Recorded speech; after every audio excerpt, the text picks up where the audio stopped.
Hey everyone, welcome to the break room. It's so good to see you. I am here. Today was the first week that I decided to pop on a little bit later in the day.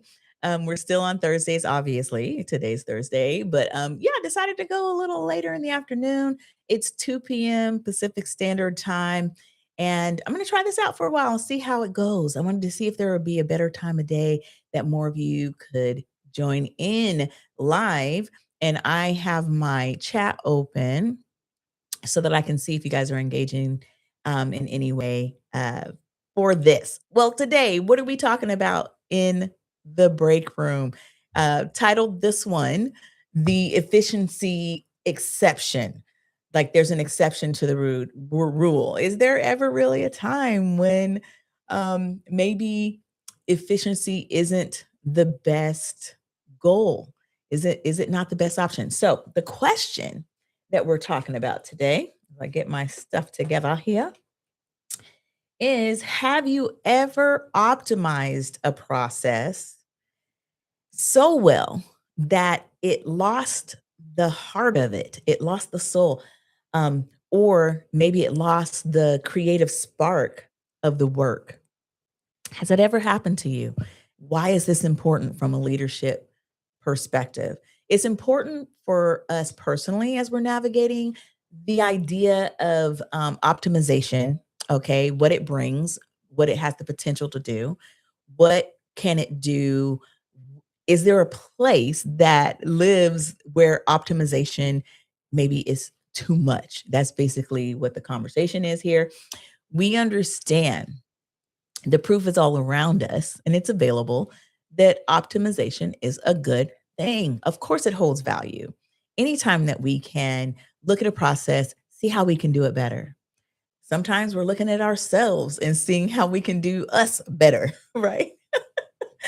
But in this conversation here, what we're looking at is the idea of challenging maybe some assumptions, or maybe we're challenging or testing even some of the theories that we've developed around the factors that we're looking at. Because there's sometimes that factors are fixed. Great. We need things to be fixed. Some factors that are fixed over time because of processes, these became the fixed factors. What we need to do in this regard, in this overarching look at this conversation, is challenge or test our theories again in another season, because what's fixed in one season may not be fixed in another season. What are things that change the seasons, environments, circumstances, resources, um, mindsets when they apply? All of those things can change the fixed nature of particular factors that went into our optimization process. Okay. So if we continue to over optimize on situations that we haven't challenged or retested the fixed factors involved, we could end up doing too much, taking the life out of something. Okay. We can end up, one of the things that we're talking about, going from lean to brittle. Like instead of just becoming lean, we get ourselves to a point where we're at a break point. At anything that goes differently than the way that we've set up the optimization could totally break the whole thing. We don't want that. Okay. And honestly, that's a little bit attached to our perfectionism chase, right? Uh, Having something done correctly is a good thing. Even if we can step back from a situation and go, voila, it's perfect, that's beautiful. But if it's graded by something or someone, perfect may not always be what it lands out to be. It'd be like really close to perfect, or really, that's really great. But for us, when we're viewing it, maybe that it's perfect in that instance, but that whole chase for perfection gets us trapped even in our optimizations, right? Because we keep tweaking, going toward something that's actually improving. We're not downing that. Remember, we've already said that there's value in optimization. It's, are we watching closely enough to understand when optimization then becomes a potential enemy?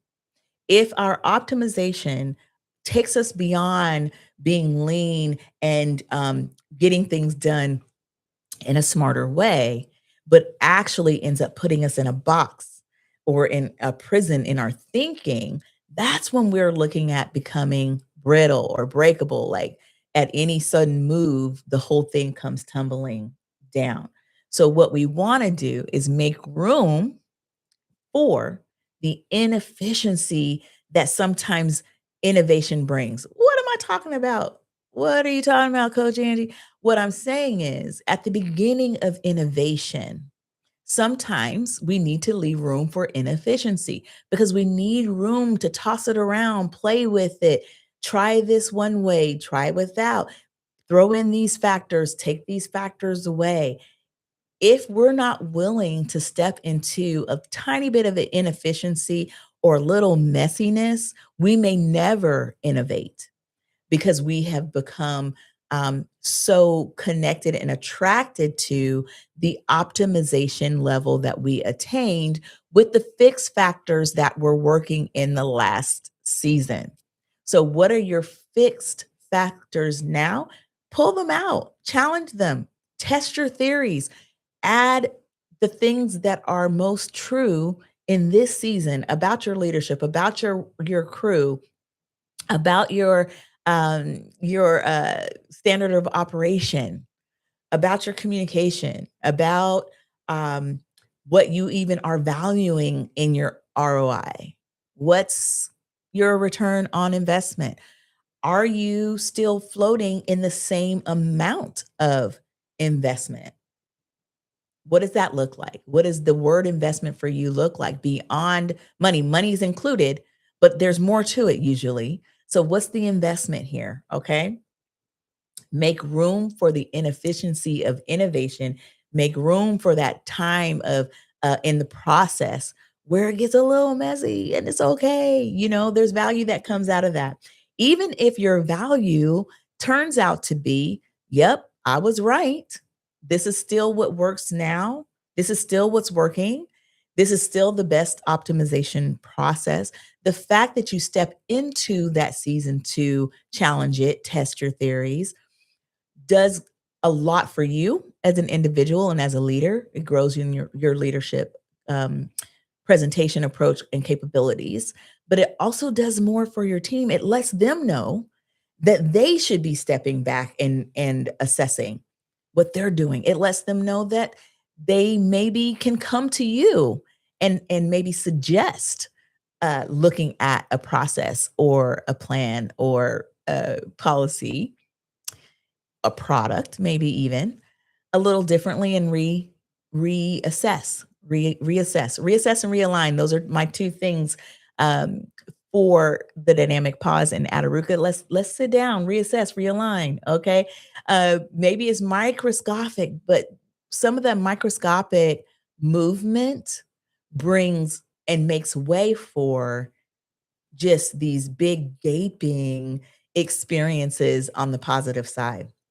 Okay. And maybe you're even doing it enough to where you're getting ahead of some things that may be traps that are laid before you down the road. But this regular testing or challenging of your fully optimized, the thing that you feel like you've optimized to the umpteenth degree, and it's voila, not walking away from it forever. Like walk away from it in that season and know that you have done what needs to be done, but don't be afraid to revisit it. Okay.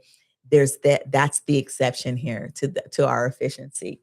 Um, then consider this just as a way of really testing yourself in this area as well. One of the questions you can ask is the fastest solution truly the correct solution?